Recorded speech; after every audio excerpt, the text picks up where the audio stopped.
In today's video, I'm going to teach you how to open PSD files and place them into an existing Adobe Photoshop project. We'll start by opening a layered Photoshop file from scratch. Launch Adobe Photoshop, then head to the top menu and choose File, followed by Open. Navigate to your PSD file, select it and click Open. Photoshop will bring the document in with all of its layers intact. That's the major strength of the PSD format. It preserves every layer, mask, adjustment and blending setting so you don't lose flexibility.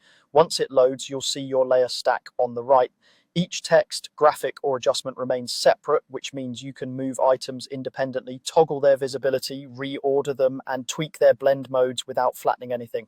This non-destructive setup is ideal for edits, revisions, and handoffs because every piece of the design stays organized and easy to control. Now let's cover adding a PSD into a project you already have open. When you want to insert a layered design onto your current canvas, go to File and choose Place Embedded. Select the PSD you want to bring in, then click Place. The file will appear with a transform box around it so you can position and scale it before finalizing. Drag a corner handle to resize proportionally, and drag inside the box to move it to the perfect spot.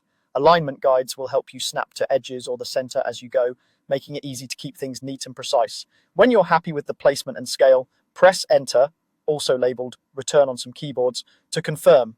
Using Place Embedded adds the PSD as a smart object inside your current document. That's great for non-destructive editing because you can scale the placed artwork down and back up without degrading its quality.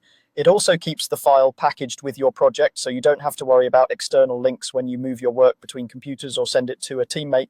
If you ever need to reposition or rescale the placed PSD later, just select that layer and transform again to adjust. And that's the full workflow.